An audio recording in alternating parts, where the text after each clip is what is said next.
Before you judge me, listen till the end. My wife thought she was clever.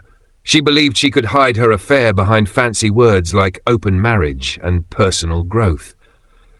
But when I discovered the truth, I didn't yell, I didn't. I simply gave her exactly what she asked for.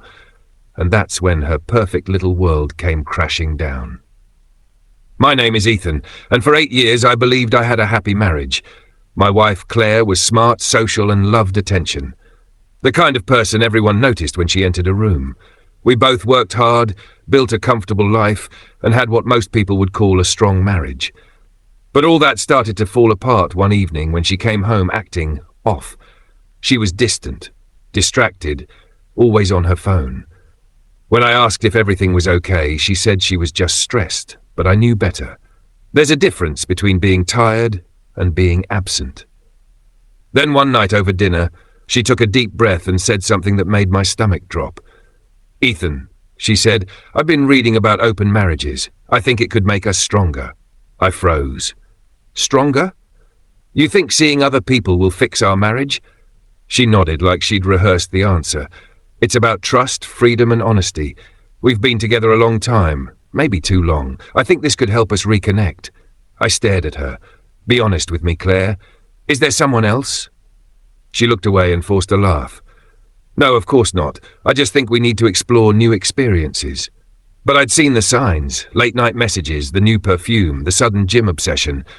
I knew there was someone else. Still, I didn't call her out. Not yet. For the next few days, I acted normal. I even agreed to her ridiculous open marriage idea. She looked shocked but happy, thinking she'd somehow convinced me. That's when I started watching, not in anger, but in silence. I stopped arguing, stopped asking questions, and started keeping track.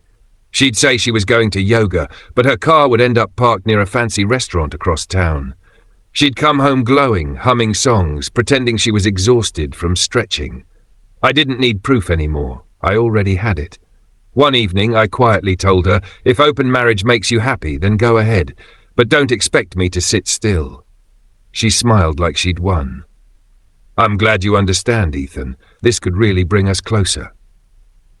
Closer? No. It was about to end everything. A few weeks later, I started living my own version of her freedom. I spent time with friends she never cared to meet. I focused on my work, started exercising, even took some time to travel. Meanwhile, Claire started acting confused, jealous even. She'd ask, "Where are you going, and who are you seeing?" I'd smile and remind her, "It's an open marriage, remember?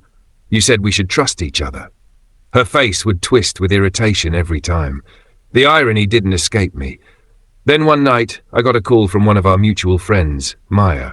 She said she'd seen Claire having dinner with a man named Adam, a co-worker she'd mentioned once or twice. Maya said they looked more than friendly. That was all I needed to know. Instead of confronting Claire, I went quiet, cold. I stopped caring, and that silence scared her more than any shouting ever could. She started texting me all day, trying to start conversations. She even suggested date nights again, but I'd already made my decision. A few weeks later, she came home early and saw me packing some boxes. "What are you doing?" she asked, panicked. "I'm moving out," I said calmly. She froze. "What? Why?" I looked at her. No anger, no sadness, just clarity. "You wanted freedom, remember? Well, now you have it. Completely." Her voice cracked.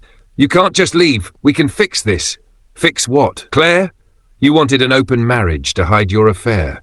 You wanted to have your cake and eat it too. But I'm done playing the fool." She broke down, crying, saying she never meant to lose me. But it was too late. I moved out the next morning and filed for divorce. The lawyer asked if I had evidence, and I quietly handed him the printed messages and photos I'd saved, all from the nights she thought I wasn't paying attention. A few months later, the divorce was finalized.